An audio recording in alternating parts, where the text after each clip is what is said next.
Best Available Podcast, episode 19. Expletive Zoom. We're not using Zoom for this one. We're using Discord. Big fan of Discord. All my friends love Discord now.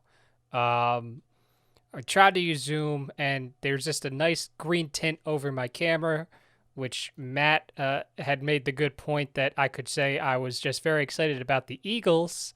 I could say that's because I'm excited about the upcoming holiday. Regardless, it did not look very good, so we're going to try Discord and hope that it works out. But,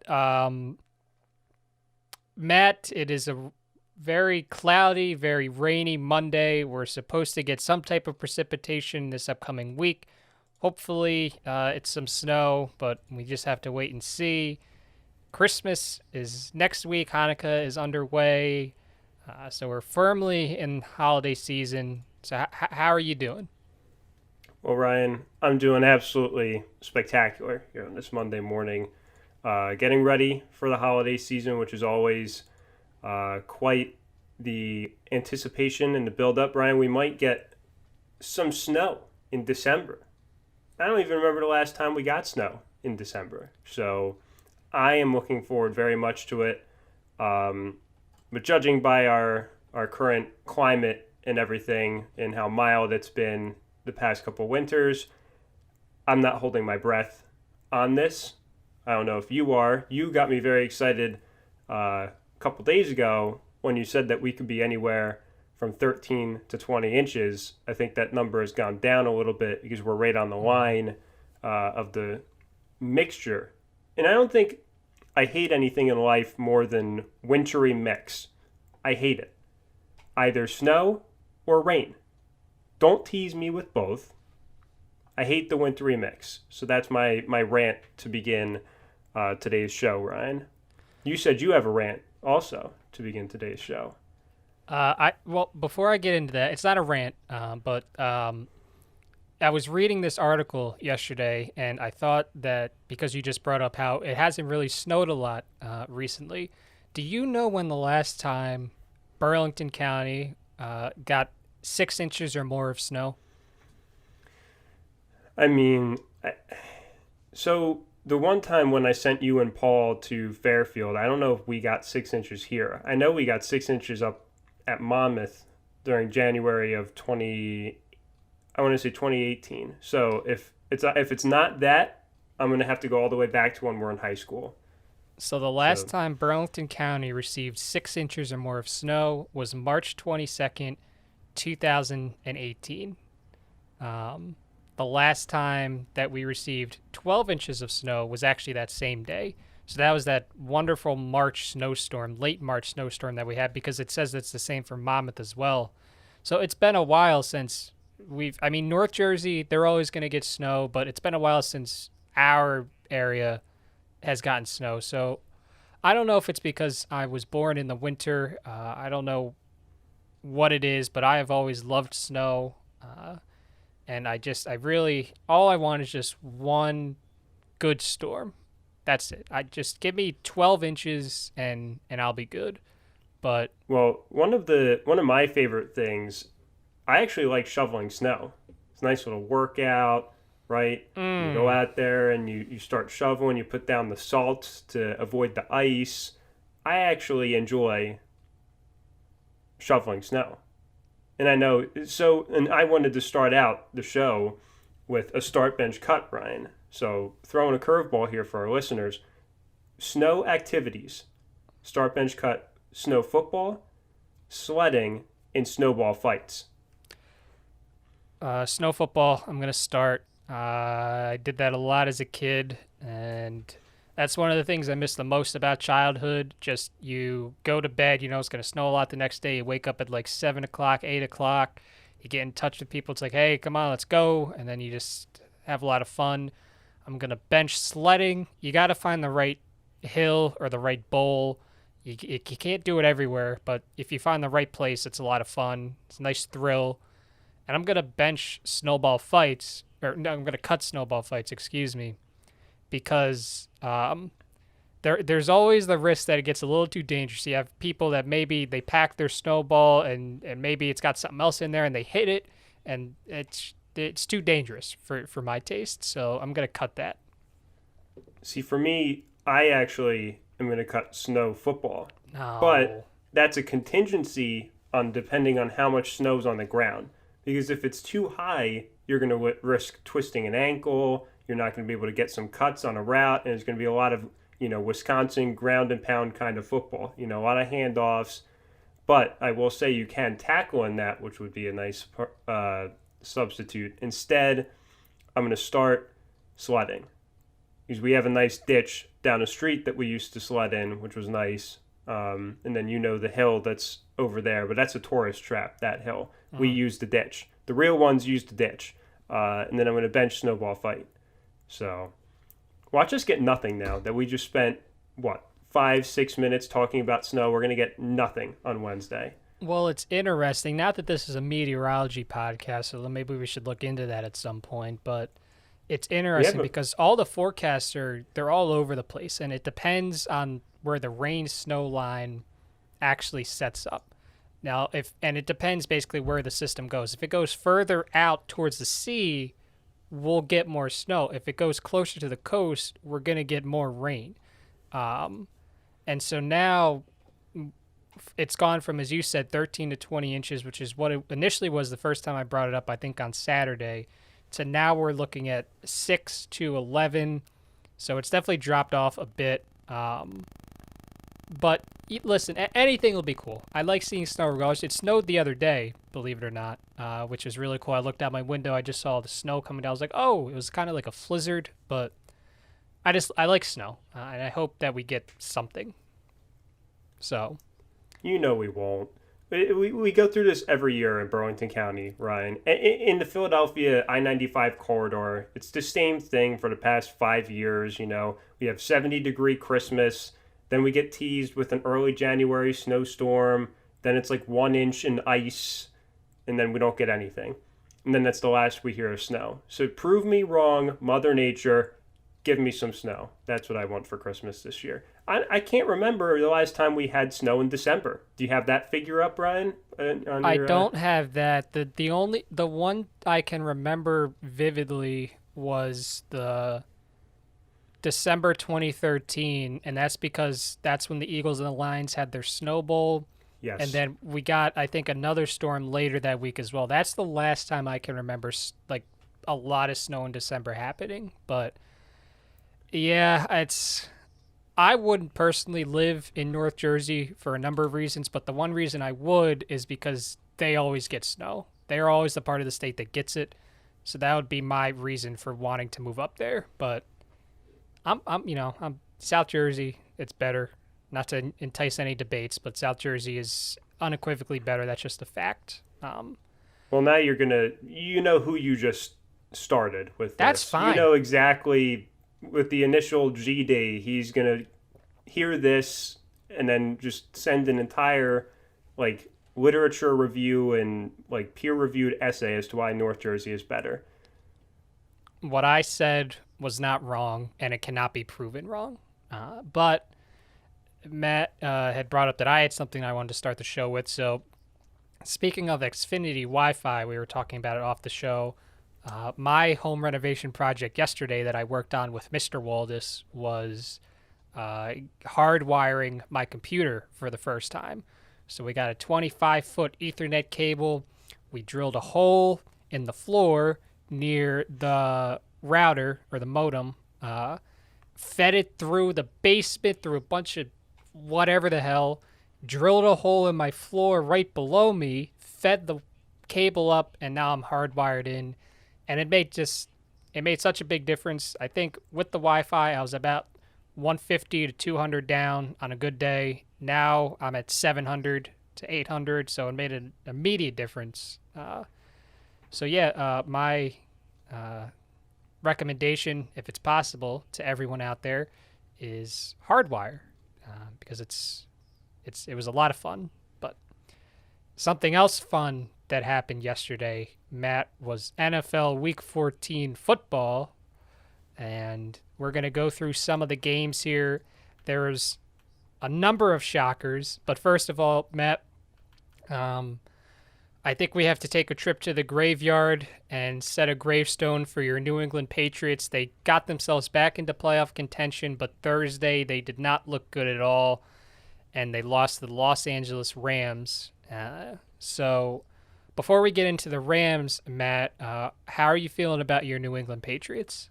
Ryan, they stink. I don't want to spend too much time on them. I mean, look, at the end of the day, Cam Newton's not the guy. The only way he's going to be the guy for me is if they go out and just get every top free agent offensive weapon, right? Tight end, wide receiver, the whole 9 yards. But I am a little, I guess, frustrated with Bill and this desire to not defer to Jarrett Stidham because we're not going to make the playoffs. So at this point, just see what we have in the guy. I've heard way too much about this guy for the past 2 years for him not to start a couple games to get some tape on him so we can figure out if we need to draft a guy, right? I mean, when he's come in recently, he's looked pretty decent. And I say that endearingly because before that he would come in and throw interception every single time. But again, the defense just sucked. I mean, the offense sucked. They stink, Ryan. Let's not give them too much airtime. But start Jared Stidham. I'm tired of this game of we're going to keep Cam Newton as the guy. It's not like he's our franchise guy. We're paying him $1 million. I don't understand who this benefits. I really don't. Because it's not helping his cause either to play like this to try and get another free agent deal in the offseason. So I say just figure out what we have in Jarrett Stidham and move on with our lives. That's what I say about the Patriots. If they won, they would have been just one game out with 3 to play. It wouldn't have been crazy to foresee them making a run if they were 7-6 right now, but alas, they are now 6-7, 2 games out of the final spot.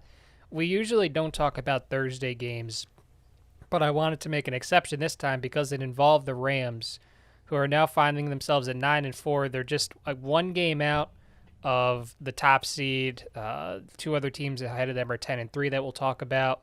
But I wanted to bring up the Rams, Matt, because based on what I've seen over the past, I'd say, month or so, my take for the week is that the Rams are the best team in the NFC. I think they're just the most complete team that can overcome anything. I think their defense is one of the best in the conference. I think their offense has battled back from some adversity a year ago. I think McVay and his coaching staff deserve a lot of praise. The question ultimately will always land on what Goff can do, but I trust this team, I think, more than any other team in the NFC. Yeah, so we really didn't know what to make of this team really for the entire part of the season up until about a month ago. And then when they went in and kind of played the way they did against Seattle, we're like, oh, maybe. And I really like the Rams. Like, they can run the football with a lot of different options. They have a really good defense, which I think is better than the defense that got them to the Super Bowl a couple of years ago. And Joe and Troy were talking about it Thursday night. I mean, you make the decision to go away from Wade Phillips, which kind of raised some eyebrows. That's a big leap, right, to go away from a guy with the pedigree that Wade Phillips has. And, to McVay's credit and the rest of the team and coaching staff, they've played really well. And you have Aaron Donald, that helps. I think their secondary made it impossible for Cam Newton to really do anything. Really couldn't find anyone down the field. Got consistent pressure on the quarterback. And I mentioned Stidham. Even when Stidham came in the game, he would almost every single time he dropped back, there's a ram on him, right? So I think LA, to your point, I have the least amount of questions with them. But at the same time, I agree, Jared Goff, we need to not anoint them just yet because of the Jared Goff factor. That's not a disrespect to him, but when you're going to have to try and outduel Russell Wilson, Aaron Rodgers, Tom Brady on a potential playoff run, I mean, the NFC is loaded with quarterbacks. So it's going to be a tall task for him for sure. But again, I think if they're going to make it to the Super Bowl, it's going to be on defense.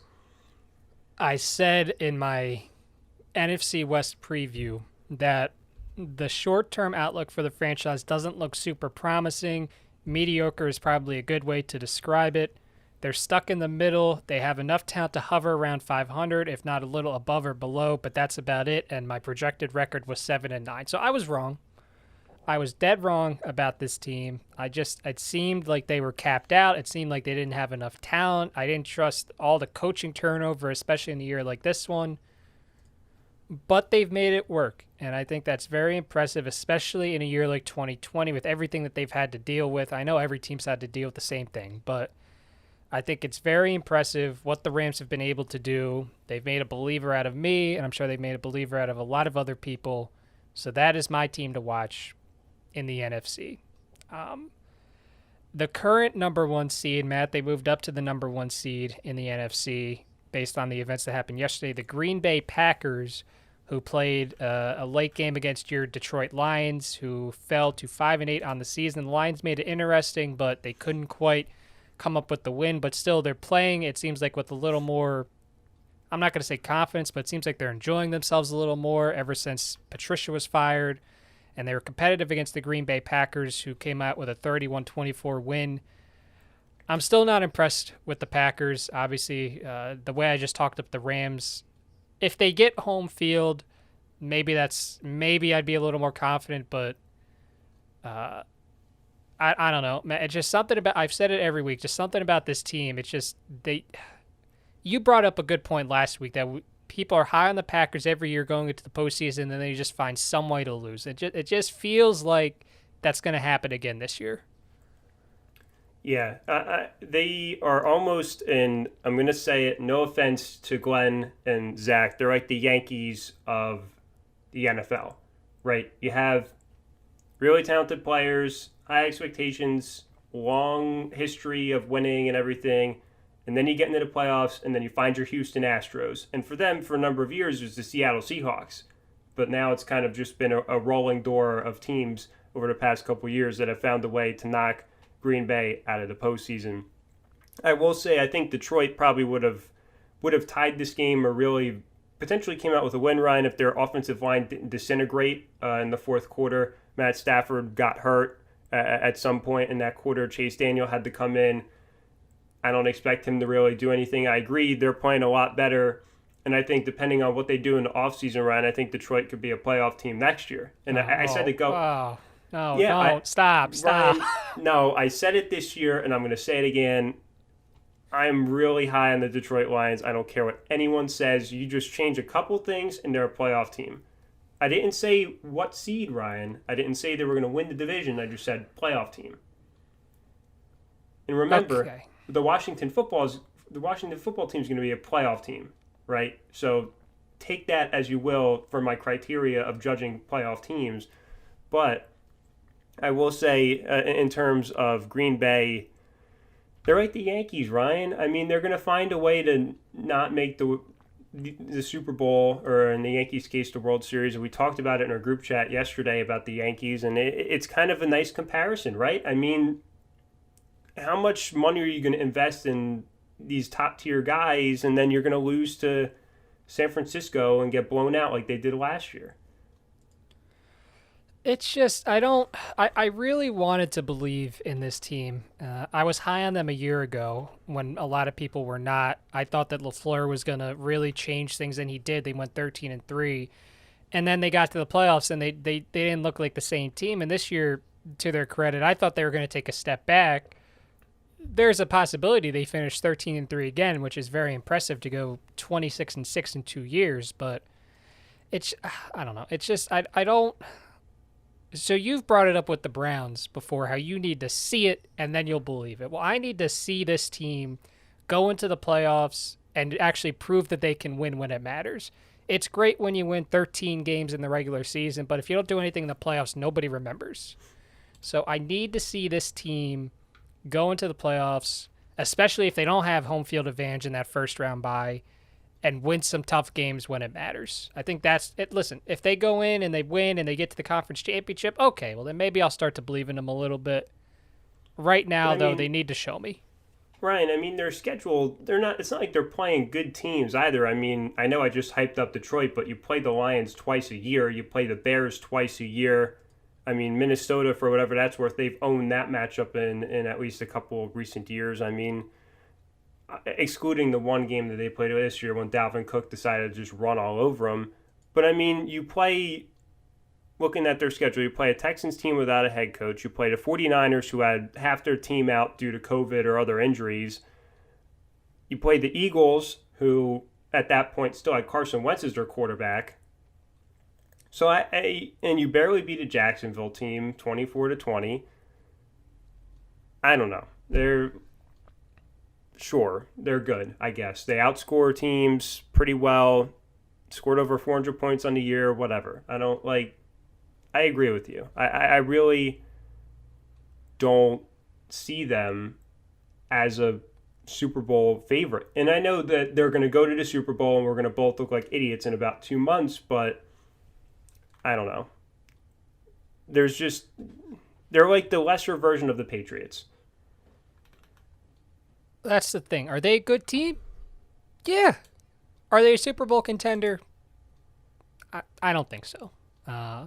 The team that they overtook in the NFC playoff picture yesterday was the New Orleans Saints, who went into Philadelphia on a 9-game winning streak. They were 10-2 going into the game, going against a 3-8-1 Philadelphia Eagles team that had not won since, I want to say, very early November. It had been a very long time. It was either late October or early November.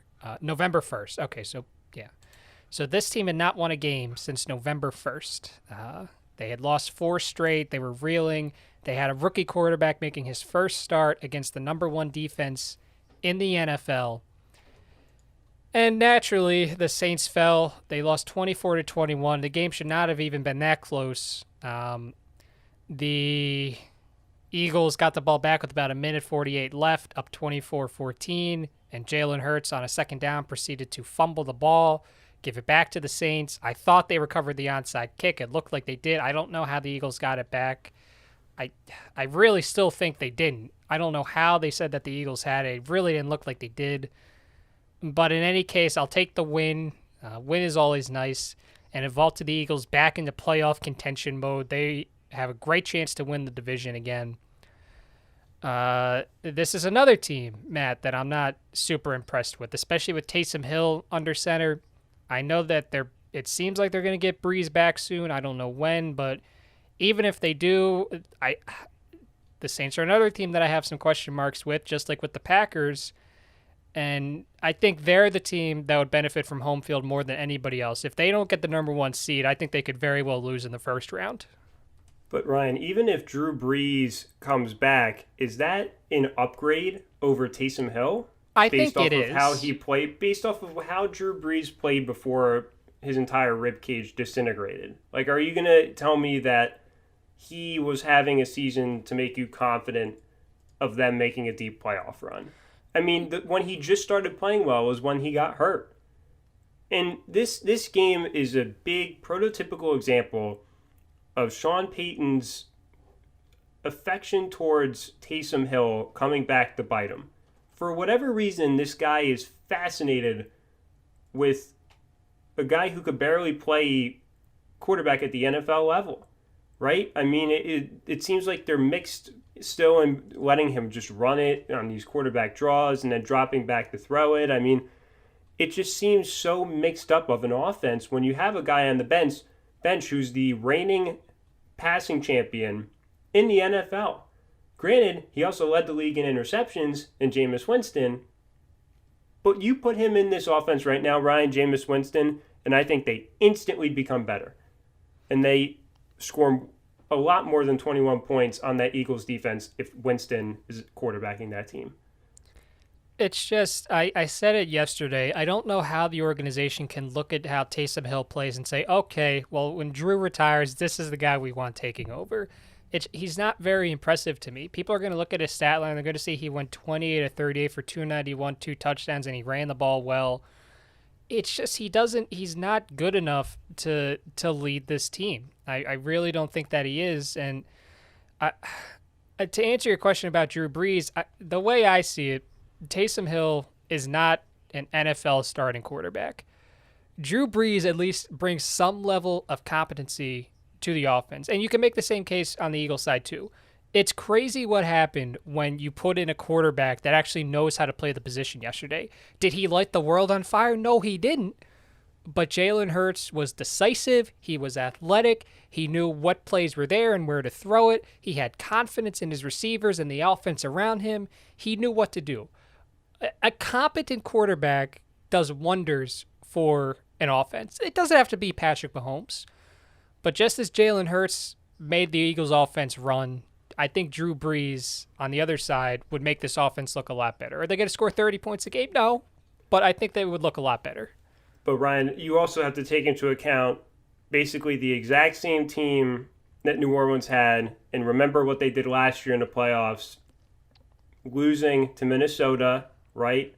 And this is another team like Green Bay that just constantly disappoints in the playoffs.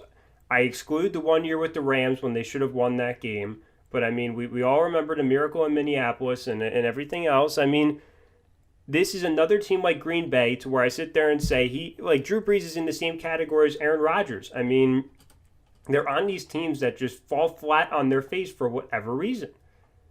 And I am a lot harsher on Drew Brees than you are this year, mainly because I would see a lot more Saints games just because I had a vested interest in a lot of the players for fantasy. But when you compare him to the way Tom Brady's playing this year and other guys his age, he just doesn't seem to be on par with them. So I agree that it's still an upgrade, but I'm saying how much of an upgrade. It's more of a marginal upgrade than an exponential upgrade, at least in my view. If they get the number one seed, it's a notable upgrade. If they don't get the number one seed and they have to play the first week of the playoffs, then I don't know. Because then can you imagine getting him on the road with a fragile rib cage, just coming back, not really having the legs under him again, and putting him at Green Bay or at somewhere imagine him going there and trying to win the NFC Championship game at Green Bay. I mean, he's going to score like 10 points. We've seen this all the time. So I don't know. The Saints, their window might already be closed, in my opinion. It's a shame because of everything that they have, but it's Sean Payton's reluctancy to just give up on Taysom Hill and give the ball to Jameis Winston. I don't know why you signed the guy if you're going to let him sit there on the bench after he threw for 5,000 yards last year. I think the organization itself, I don't want to say broken in the terms of they need to fix a lot of things, but you brought it up, you alluded to it, but losing to Minnesota in the divisional round 3 years ago, losing on the no pass interference call 2 years ago, and then losing in the wild card round as a 13-3 team because they couldn't get a top 2 seed last year to Minnesota. At this point, you gotta have to wonder what their confidence level is going to the playoffs. I almost feel like some of those players have to wonder, okay, well, what's going to happen this year? So it just seems like, as you said, their window. I'll say it. I think their window is closed. I said it with the Packers. It's great that you win a lot of games in the regular season, but if it doesn't translate to the final 3-4 weeks of the NFL season in January and February, nobody cares. So we'll have to wait and see with these two teams, Matt, if they can prove us wrong. Listen, I hope they do. It'd be cool to see Brees get another ring. It'd be cool to see Rodgers get another ring. I'm just not confident that it can happen. So we have to talk about the best division in football right now, Matt. It's the NFC East. Washington has now moved to 6-7 on the season. They're the 4 seed. The Eagles picked up a win. Now they're a game and a half out. The Cowboys got a win yesterday. They're now 4-9. The Giants were the only team that lost yesterday. So who wins this division? I'll ask you right now. Who wins the NFC East? Well, I've been big on Washington for probably the past month or so. I think the Alex Smith injury, the uncertainty at quarterback will hurt them, but their defense, Ryan, I mean, imagine, so I'm not going to be this guy, but imagine, right, if you're a team and you're playing towards the tail end of last season and you have a chance at Chase Young, but you decide to win a meaningless football game and you miss out on a guy like Chase Young. And then you look at the way he played yesterday and really all of this season, that's got to stink. I think Washington's I'm not going to sit there and say they're going to be a dominant team, but I think they're the best set out of anyone in this division going forward. The head coaching situation, we talked about it. I love Ron Rivera there. He's a great culture guy. All they need is a quarterback. And you and I have talked about it. A quarterback and maybe one more weapon offensively. And they're a pretty sneaky good team, in my opinion. But the quarterback is a big problem, whether it's Smith or who played pretty well in his fairness, considering everything that happened to him in the past couple of years, or Dwayne Haskins. Once they figure that out, I think they're going to be a good team in the future. But if you're asking me right now, I think the Washington football team will win this division. So Washington, if they win their next two games, it's basically over. If they split their next two games and the Eagles win the next two games, that's where it gets interesting. So the Eagles the next 2 weeks they're going to be at Arizona and at Dallas. The way that Arizona's been playing recently and the way that Hurts looked in his first NFL start, you could make the case either way. Dallas, NFC's divisional games could always go either way. Washington, meanwhile, they get to play at home against Seattle. That could be another letdown game for a team in Seattle that's been having a lot of those recently. And then they play against Carolina before traveling to Philadelphia for the final game of the season. I'm going to say I agree with you. It's hard for me to see right now the team is 6-7. It's hard for me to see them blowing this advantage and not making the playoffs as the division winner. But the Eagles now have given me some hope. So, fly Eagles fly, baby, on the road to another division championship. I think that they have a chance. That's all I wanted. They have a chance now. They don't control their own destiny, but they have a chance. So, go Birds. The wild card teams now, Matt. The Minnesota Vikings made a magical run after their horrific start, but now they find themselves on the outside looking in. So you have Seattle at 9-4 as the 5 seed, Tampa Bay at 8-5 as the 6 seed, and Arizona as the 7 seed right now at 7-6. So they're a game up on the Vikings. There's 3 weeks left to go. Arizona has Philadelphia, San Francisco, and the Rams. Minnesota has Chicago, New Orleans, and Detroit. Which of those teams are going to get the final seed in the NFC, do you think? I'll give you a little bit of a sizzling take, Ryan. I'm going to take Minnesota. I like Minnesota's schedule a lot more than Arizona. I do think those birds are going to be your birds next week, Ryan, in the Battle of the Birds. But I really like Minnesota's odds. I mean, even you got to understand also how much of a feature Dalvin Cook is in their offense. And you're going up against one of, if not the best rush defense in the NFL in Tampa Bay yesterday. You know, Cook was having to go through people, right? And he's not Derrick Henry's size. So it's a little bit harder to generate a lot of offense through that method. And I thought they held their own for a decent chunk of that game, considering the circumstances that Tampa Bay, that's a must-win game for them if they want to prove anyone that they're legitimate. So that was a must-win game for the Bucs. I think that wasn't a must-win game for Minnesota, but from here on out, it is. But you look at their schedule. I'm going to throw you another team real quick, Matt. Chicago. Oh, stop it. Listen. Stop it. Chicago's at Minnesota, at Jacksonville versus Green Bay in a game that maybe Green Bay has nothing to play for. No, stop it, Ryan. That's don't an want appealing Chicago schedule. in the playoffs. No, we don't want that being the ESPN wild card game when they scored 8 points. We don't want that. We want Minnesota. I could see them finishing with 3 straight wins and being 9-7. I think that could be a possibility. No, we want Minnesota or Arizona, Ryan, for the sake of watchability. I really think Minnesota could beat New Orleans on Christmas Day. I think that's going to be the big swing game. And listen, Drew Brees, Taysom Hill, whoever's playing quarterback, I still think Minnesota could go in there, and I'm not going off the recency bias of how these teams played each other in the playoffs, but, I think they could go in there and win that game.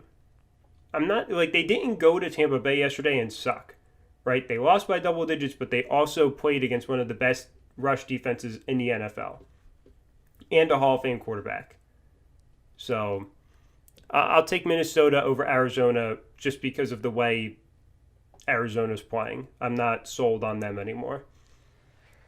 So, the AFC, Matt, I don't know if you were watching the Eagles game yesterday, but it was breaking news apparently for about 3.5 hours that the Chiefs won the AFC West and they clinched the AFC West. Fox has this really weird fixation on just having breaking news appear at the bottom of the screen every 30 seconds to make people aware that the Chiefs won the AFC West. And their definition of breaking news is I don't. It's Well, very Ryan, weird. that's everywhere. I mean, you turn on CNN or any news channel, everything's breaking news. Anything's a developing story. We just live in a breaking news culture now. So It's just winning the AFC West. That's not breaking news to me. That's expected. Now if someone like the Raiders had won the AFC West, now that's different. Then you can run that. But regardless, the Chiefs are now the number one seed in the AFC with their win against Miami. The Dolphins defense looked phenomenal. The issue was that the offense didn't get things in gear until it was way too late. I mean, they had a chance at the end, but it didn't work out. But they played the Chiefs competitively. The people that took Chiefs -7, I'm sure were not very happy, but the Dolphins made a late run, scoring 17 points in the fourth quarter. I'm still confident in the Dolphins because of what they were able to do against Kansas City. It's a shame, as I said, their offense didn't really do much for the first three quarters because when you make Mahomes look like he did, throwing the interceptions and with the turnovers, you're probably going to be in a good position to win the game, but the Dolphins just didn't have the offensive firepower until it was too late. But the Chiefs are now the number one seed, and Matt, I think that they are clearly the best team in the NFL right now. They're my Super Bowl pick right now. It's just hard for me to see someone beating this team after what I've seen so far. Yeah, so there was a kind of a stretch, I guess, early on in the year where the Chiefs weren't dominating the game as much as they used to. So I was kind of like, maybe they're still settling in a little bit. Maybe it's kind of a similar kind of thing to what the Patriots do with the lack of offseason and everything else. But how much of a compliment is it to a defense, Ryan, to allow 33 points and still consider that to be an outstanding performance defensively, right? I mean, that's a testament to what Brian Flores has done with the Dolphins. I agree, Ryan. The Chiefs are by far the best team in the NFL, especially after what I've seen the past couple weeks out of the Steelers. I'm really not impressed by them. So Kansas City, I'm ready to just throw them a nice little parade to the Super Bowl because it just seems like Andy Reid comes up with some new trick play or some new take on a play that we've seen every single week and just makes it into something new and a touchdown, right? I mean, it's just crazy. So they're exciting to watch. They seem to be turning into the new Patriots, right? In terms of dominating the regular season, having a quarterback that's going to go down as one of the best ever, a really good head coach, somewhat weak division. They're turning, and that's not a discredit to them. They can't control where they play, but they're turning into the new Patriots, and I'm excited that I get to watch them for 10 plus years or however long this is going to last. The team they jumped because of what happened in the Sunday night game was the Pittsburgh Steelers. Frauds. The Steelers are complete frauds. They are not a Super Bowl contending team. Their defense has a lot of talent. We'll give them that. They don't have the offense to compete in the playoffs. I think that obviously they're going to make the playoffs, but their stay is not going to be a long one. I don't think, based on what I get that the weather in Buffalo was a little questionable, but I don't think you can trust this offense to do what it needs to do in the postseason. So I think it was magical that the Steelers started 11-0. They were never an 11-0 team. That's going to be they might lose in the first round of the playoffs depending on who they get. Well, Ryan, did they peak too early? I They think that's did. the question we have to ask. So when you look at their schedule, You open up against a really bad Giants team on Monday Night Football. Then you play the Broncos, who didn't have half their offensive weapons, or half of them got hurt at some point in the game. Then you play a Texans team that had a rough start to the year and still had Bill O'Brien as the head coach. Then you play the Eagles, barely beat the Eagles, mind you, still with Carson Wentz at quarterback. You blow out the Browns, which looks like probably the best win on their schedule. Then you play a Titans team that we still aren't really sure about yet. You beat the Ravens, which is a good win, I guess, in the division. You beat the Cowboys, whatever. You beat the Bengals, whatever. You beat the Jaguars, whatever. And then you beat the Ravens without half their team. Right? I mean, it's not the most impressive resume. Right? So I know, again, I say this a lot. You can't control who you play. But at the same time, Kansas City's beating a lot better teams. They went in there and absolutely made Tom Brady look silly for a majority of that game a couple weeks ago, right? They made the Buccaneers look silly. They're making other teams look silly. They blew out Bill Belichick, did Kansas City. I mean, Pittsburgh, like, congratulations. You beat the Giants and the Texans and, like, the Bengals. You know, like, I don't know. And the Giants, they're a much better team now than they were early on in the season. I want to preface by saying that, but at the same time, you have to take into context every single game that they've played and when they played it and who they played against. So I don't know if I'm going to use the F word, but I'm very, very, very, very close to the F word with them. They just don't do anything well on the offensive side of the ball.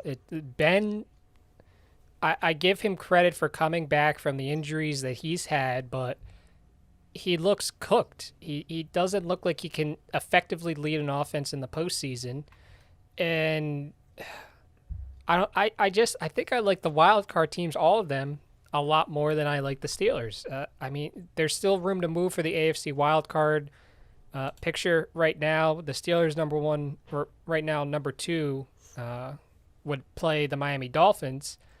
I think the Dolphins could give them. Yeah, I think the Dolphins would give them a fight. I think the Colts would give them a fight. I think the Browns would give them a fight. If they play the Ravens, that would be tough. If they play, they might be able to beat the Raiders. But other than that, I like all these other teams a lot more than the Steelers. So you mentioned peaking too early, and I have to mention every week that we kind of joke around about that every now and then. But banking those 11 wins was good for them, obviously, but I think it's all going to be for nothing. I don't see a way they can get the number one seed back and get home field advantage in the first round bye.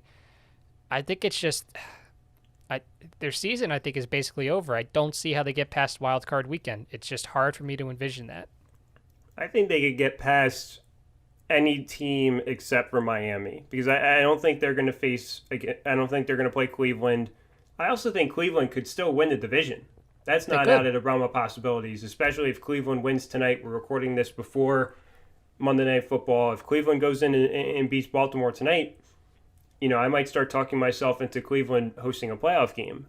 So if they end up playing the Dolphins, Ryan, I think that's the worst possible scenario for Pittsburgh and really any team in the AFC. I think Miami is a team that is a lot better than they look record-wise. And with that being said, I still think it's a possibility Miami can miss the playoffs, but I also think if they make the playoffs, they could be one of the best teams in the AFC. So they have the highest ceiling and the lowest floor. There you go. That's a good way of looking at it. The other team in the AFC East, the one that for sure will make the playoffs, they haven't clinched officially yet, but they're going to make the playoffs, is the Buffalo Bills. They defeated the Steelers last night on Sunday Night Football, so now they are 10-3, just a game out of the 2 seed. And now, I don't know how much the 2 seed really matters at this point, but the Bills have the tiebreaker, so they could jump the Steelers if it gets to that point. I was wrong about Josh Allen, as a lot of other people were. I need to make it clear, because it seems like you can never say you were wrong about someone so me saying I'm wrong about Josh Allen doesn't mean that he was actually good the past few years, because he wasn't. But he made the improvements that he needed to make. He looks like he's been much more refined this year as a quarterback. He actually plays the position well. He's not an H-back playing quarterback. He made the changes in his game that he needed to do, that he needed to make. And that is part of the reason why the Bills find themselves at 10-3. And I think that if any team is going to give the Chiefs an issue in the AFC, I think it's going to be the Bills. Their offense has a lot of talent on it. The coaching staff is intriguing. The defense obviously has a lot of great players. So if any team is going to make a run in this conference other than the Chiefs, I think it has to be Buffalo. I'm almost rooting for them to not win the division because I need Buffalo. I need a post-COVID Buffalo for a home game in the playoffs, right, Ryan? It's just not going to feel right if they win the division and it's going to be an empty Orchard Park. So I need them to lose the division only to win it next year post-COVID. But in any case, I think they've looked good, and they talked about it on the broadcast last night about Josh Allen's completion percentage and how it's a lot better this year and how he ranks towards the top in the NFL after being last in a number of categories relating to accuracy. And yeah, they look good. And I know we just trashed the Steelers for 10 minutes, but that's still a good win, right? You're playing against arguably the best defense, best scoring defense in the NFL, and to go in there and start, especially after the rough start both teams had offensively, to be able to put up 26 points and kind of generate some momentum was nice to see. With that being said, I don't know if they're going to end up catching Pittsburgh. I see a couple of trap games on their schedule down the stretch to where I could see them just kind of falling flat for a game or two. But, this will be the first time in like 11, 12 years that someone other than Bill Belichick will win the AFC East. So I got to tip my invisible hat to either Miami or Buffalo. Congratulations.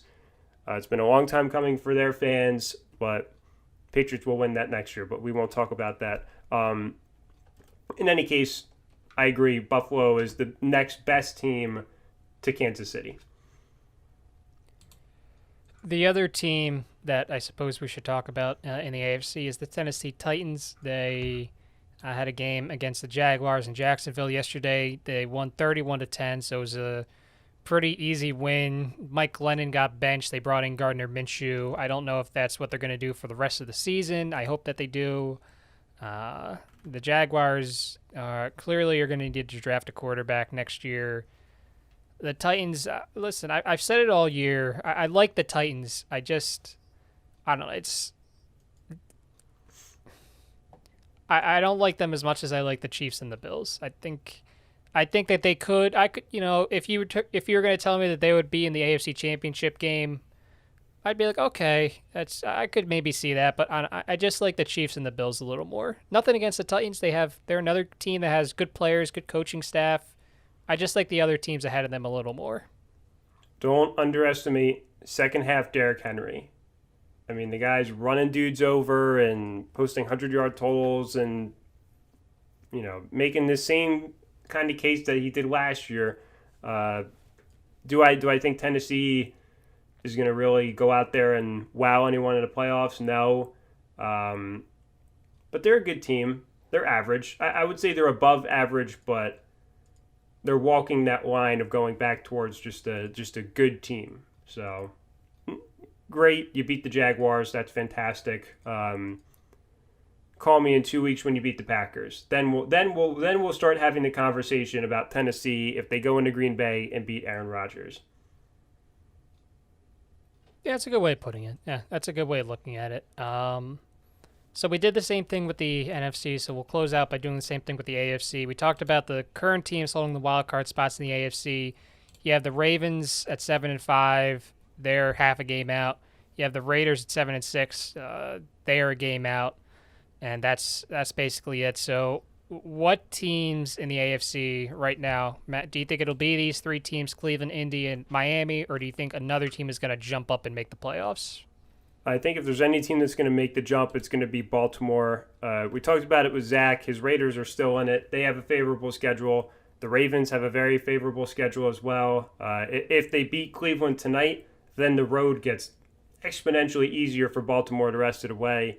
When you compare it to Miami, I mean, you still have a couple games within the division on top of a game against the Raiders, which is going to mean a lot, right? That game, Week 16, Dolphins-Raiders, it might determine who goes into the playoffs depending on what happens with Baltimore. I could see a scenario when Baltimore wins out. I could see a scenario when Baltimore loses 2 or 3 of those games. So if you had to ask me right now, I'd say Baltimore sneaks in and knocks out Miami. But again, that's hinging on if Baltimore could win tonight. If they don't win tonight, give me Miami and we'll enjoy the sunshine in South Beach. Yeah, absolutely. So that was NFL Week 14. Just 3 weeks left in the season, which is weird to say. This seemed like a season that at times we didn't know what would happen, if we would get through it. But 3 more weeks, and then we are going to be into the playoffs. So I would like to move in now to what I think will just end up being a weekly segment, which is I'm going to let Matt give me his thoughts on college basketball, because that seems like a good thing to do. So, Matt, the college basketball landscape has been interesting so far, to say the least. We'll actually get to see our Monmouth Hawks play this week a few times. Their first game is Tuesday against Hofstra, and then they play St. Peter's back-to-back Friday and Saturday. So that'll be cool to see how that team looks. But overall, just the general landscape from the last time we talked about it a week ago, what's been going on around college basketball? Ryan, I'll give you a team that can make some noise in March. It's going to be Missouri. I'm going to write an article about Konzo Martin and what he's done with the Tigers. They had a huge win Saturday night in a yearly game they play with Illinois. Illinois, one of the best teams in the country. I know I've talked about the duo they have of Ayo Dosunmu and Kofi Coburn, and they went in there and just, outside of Dosunmu scoring 30-plus points, Illinois couldn't really do much else. Missouri having a really good start to the season. They made a jump into the top 25 poll. So check out, hopefully by the end of the week, their next game's Friday, so I'm going to try and write something before then. Who knows? But in any case, Missouri's probably the biggest team that made a jump during this past week. You had a bunch of the top teams that were idle due to COVID. Gonzaga, Baylor, Iowa had a couple games, but nothing really notable there. So I would say Missouri is probably the biggest team that made a jump. Obviously, the biggest news out of college basketball is what happened to Keontae Johnson on Saturday, which was a very scary thing to watch. I tuned into that game probably maybe 5 minutes after that happened. And it's, you just say prayers and hope for all the best, because that's, something really scary when it happens. But, this will be a good week for college hoops as well. If everything holds pat with Gonzaga and Iowa, we're going to get a 1 versus 3 matchup on Saturday between the Hawkeyes and Bulldogs. And then conference play, I think Kansas plays Texas Tech at some point this week. That'll be a good game. So lots of movement going on. That's kind of what happens during non-conference play. But again, the biggest news was Keontae Johnson, and then the biggest team news would probably be Missouri jumping up to 16 in the top 25 poll. There are definitely some good games this week in case anybody wants to check them out. I know personally I'll be watching the DePaul and Providence game on Thursday. That's when we will get to see Ray Salnave make his debut for DePaul, which is going to be exciting. You have Seton Hall and Marquette. That's also the day when, as Matt said, Kansas and Texas Tech will play. You move further down the list. We talked about Monmouth. Matt mentioned Gonzaga and Iowa on Saturday, so that should be interesting. You have Houston, Alabama. That I know I'm going to try to check that out. North Carolina and Ohio State. That's obviously going to be interesting to watch as well. And then you have the Christmas Day games, which I know I'm excited for a couple of those. You have Wisconsin and Michigan State. You have Iowa.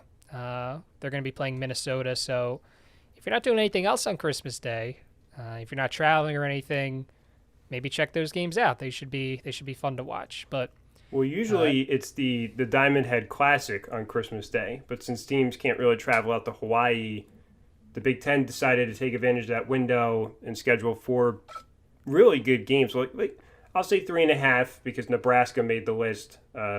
Nebraska kind of stinks. Not a huge Fred Hoiberg fan either, but 3.5 good games. And as you mentioned, the one that's headlined Wisconsin and Michigan State. So it's going to be the first time in a while we have these notable marquee games in college hoops, and then we also have the NBA on Christmas Day too. And we get an NFL game that's going to have some playoff implications between the Vikings and Saints. So Christmas Day, Ryan, I think we're all getting enticed here to maybe not have large gatherings, to maybe stay home with your immediate family. Again, not getting political, but I'm saying there's a lot of good sports on that you could stay home and watch. And and we could be all safe during the holidays. So I think that's a sign from the sports gods saying, here's some stuff, stay home. It's a good way to end the college hoop segment. Well, to end the college hoops segment, I want to ask you, because I'm looking at Monmouth's team page on Bart Torvik's website, barttorvik.com, and they are favorites in almost every one of their games with the exception of when they play Siena. But every other one of their games, they're the favorites. So what would you agree with that? I mean, the MAC is always just, I was only at Monmouth for 2 years, but the MAC is always just such a tightly contested conference. So could you see Monmouth being favorites in all these games except 2? Does that make sense to you? I like them over Rider. I like them over Fairfield.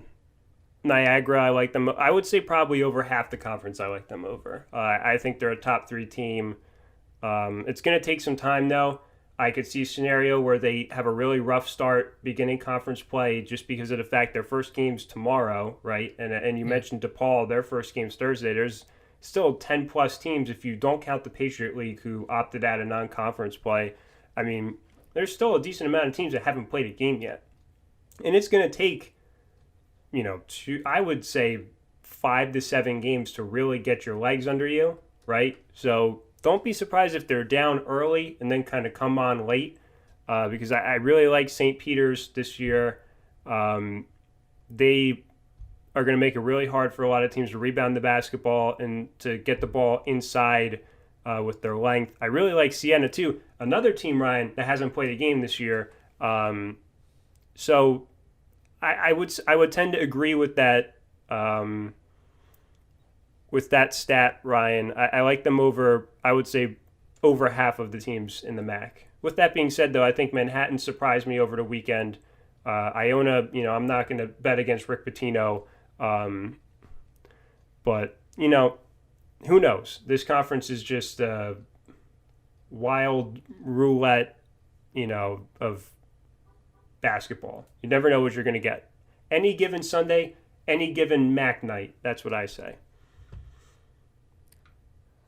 So that's what you say. Another person would say, "Not my chair, not my problem." So that's what two different people would say.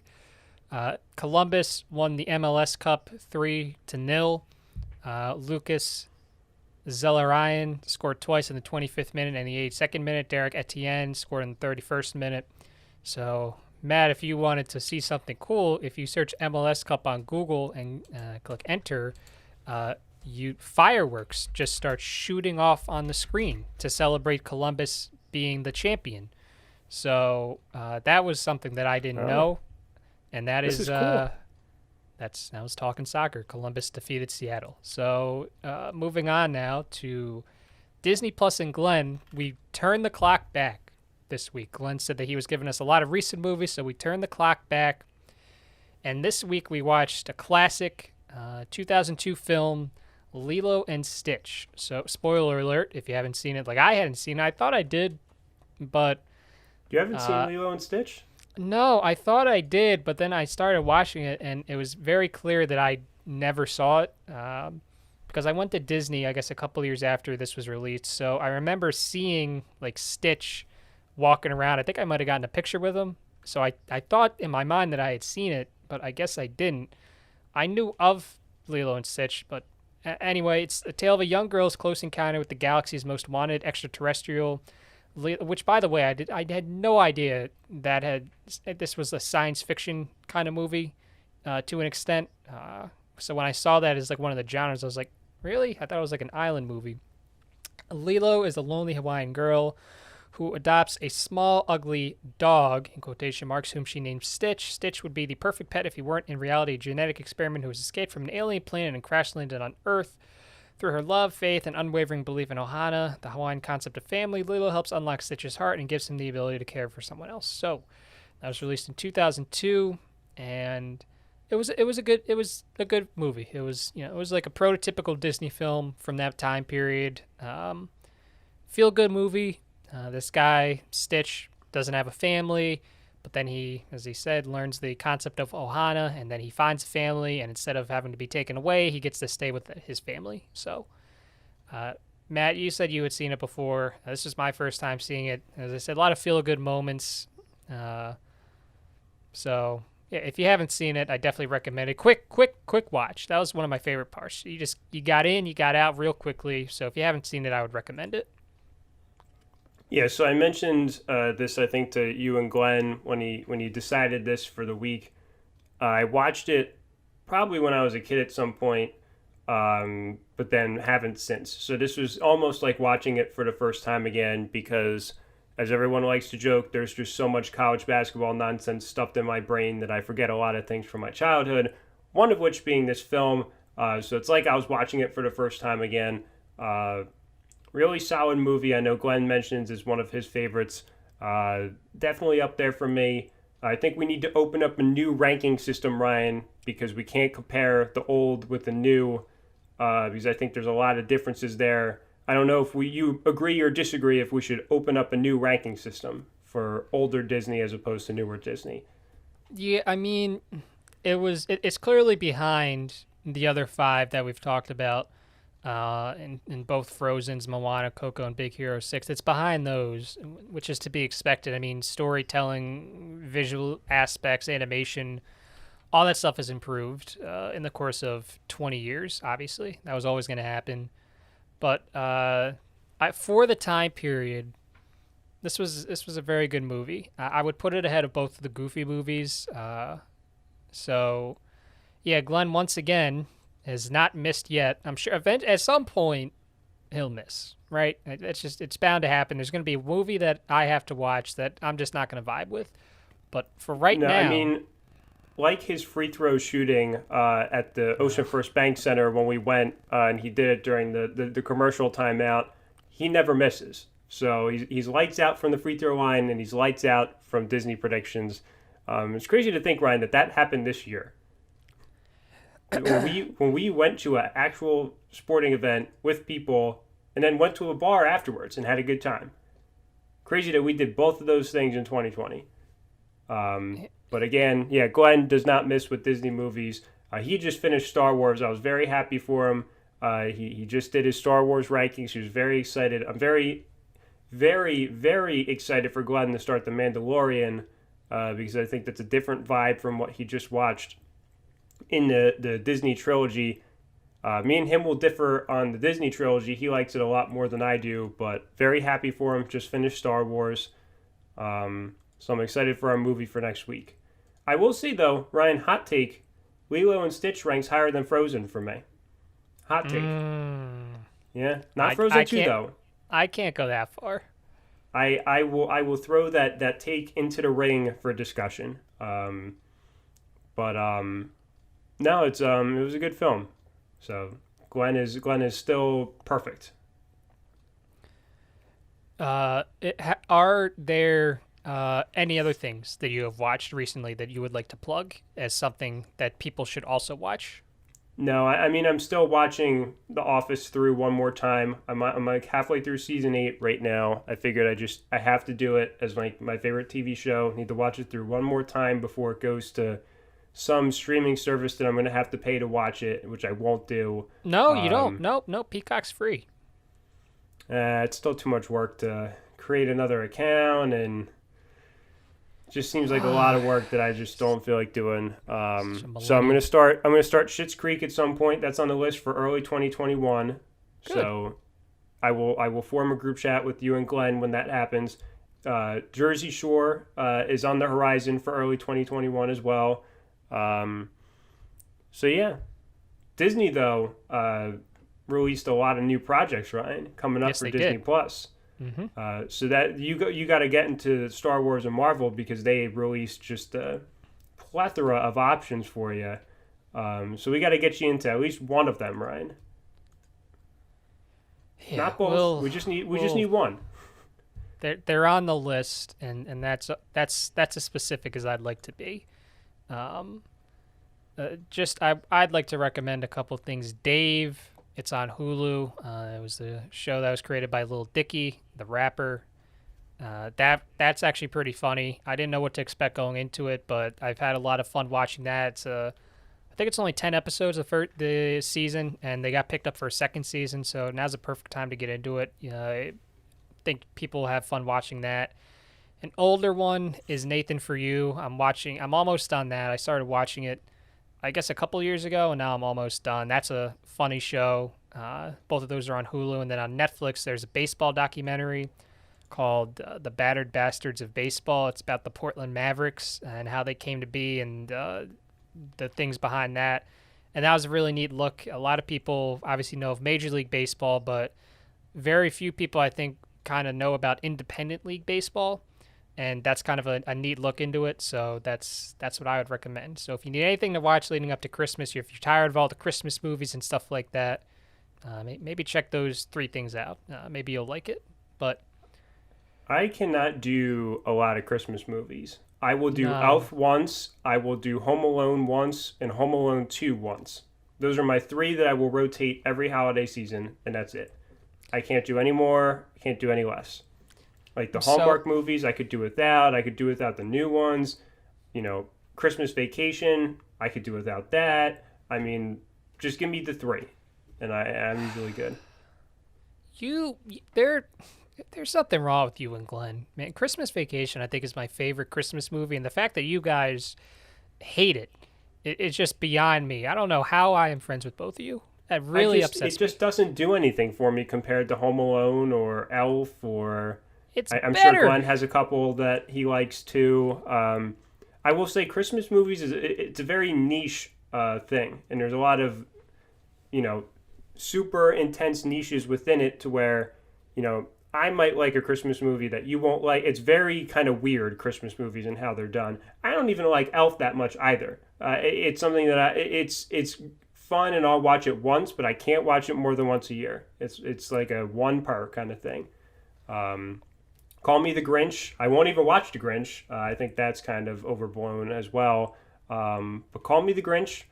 I am much more of just a one and done for a lot of them. Yeah, my You were very perturbed when Glenn said that he did not like that film. Oh, I was pissed. I agree with your sentiment though, because it's funny you bring this up. My mom the other night, because Elf was on TV, she was like, "Hey, you want to watch Elf?" I was like, "Eh." Watching other movies more than once is different than watching Christmas movies more than once. Like I can watch other movies a lot and still be entertained, but I don't know, something about Christmas movies. I don't know what it is, but I agree. I can only watch it once, right? And even if they're new movies, like I can't be one of the people that sits in front of the television and just puts on the Hallmark Christmas channel and just watches a bunch of those movies. You just named my mother. She will do that That's a every mom thing night. to do. Yeah. And I just, it's, the same script every time. And I don't know. And it's one of those films, the Hallmark movies always have like a soundtrack underneath of it. So there's always a music bed underneath everything they're doing. And it bothers me. Right? Am I making this up? There's always like Oh, some like low playing music bed of something. They could be making cookies and it's just like not even like a montage scene and it's just like I don't know. Can't do it. Christmas movie Not yeah. recommendation: Happiest Season on Hulu. Watch that. It has Dan Levy in it. But yeah, no, yeah, I agree. I always make fun of it whenever I see her watching. I'll take the remote, I'll click the info button, and I'll just read out the description because it's always the same. Everything, it's always the same. But Well, it's listen, I get usually that. the career person falls in love with the small town farmer or the career person loses touch of the holidays and then they go back home for Christmas and they fall in love with Christmas again. Am I missing anything or did I hit them all? Listen, I get that too. Listen, during the holiday season. They like feel good movies. I get that. I understand why people watch it. I don't hate on people that do. I can't. But I think I saw a tweet a couple months ago that said just 1 year Hallmark should just release one movie and not tell anybody and just weave it in where just everything goes wrong. Like people die and you can't do anything right, and they should just put it in somewhere in the rotation and don't tell anybody. I think that would be fun to do. But regardless, yeah, I I can't watch them. I don't think I've ever watched a Hallmark Christmas movie, and I don't intend to. So, Matt, does anything, because we are in the holiday season, we're in the season of happiness and joy, does anything pop your tarts? There's definitely things that popped my tarts last week. Holiday shopping pops my tarts. Having Hmm. to, and it's not necessarily saying I like getting things for people and all that. It's more just the action of going out, and even even pre-COVID, with everything, all the people, and you feel kind of congested. And like, even when I went last week, Ryan, I went on like Tuesday at like noon, when I thought everyone was going to be working or zooming or doing something, not shopping, and there were still a lot of people out. To which I was very surprised at. Nothing stops the holiday shopping train, apparently, not even a global pandemic, but just the act of going out and being around all kinds of people is what pops my tarts for holiday shopping. Because there's some things you can't really find online. They say, "Oh, just do all your holiday shopping online." That's not always possible, and I will disagree with that sentiment to anyone that wants to have that conversation with me. But I guess that's what pops my tarts this week. I'm trying to think of any specific examples.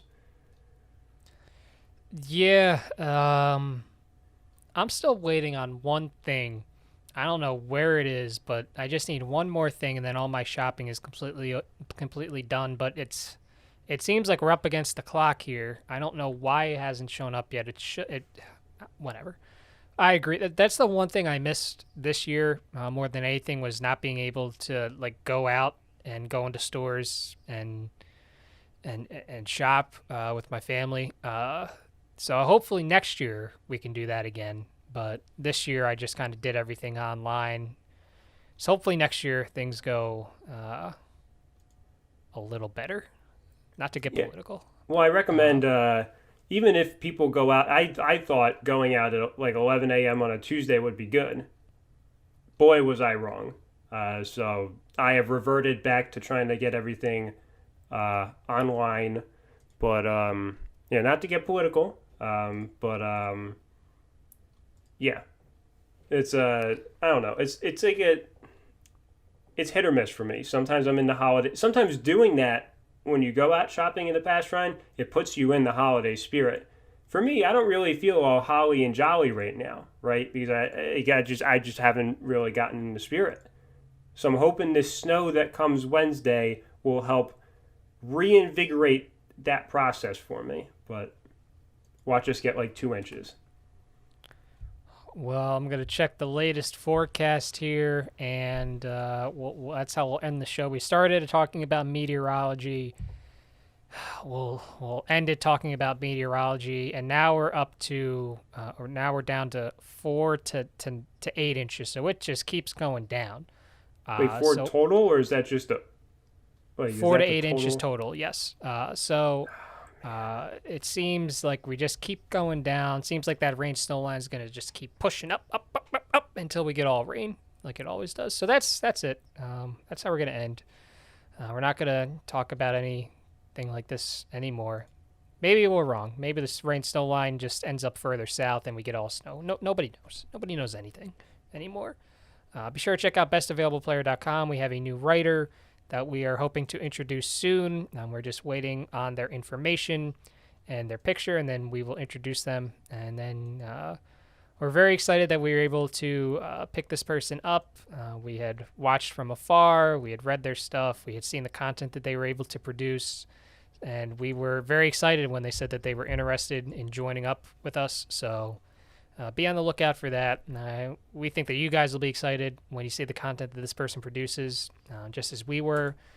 And yeah, other than that, we have a podcast episode next Monday, and then Jabberjays has one next Monday, and then they'll be going on a holiday break. So season 2 for them will start in January. Season 2 of Soundtown, I think, will start in January.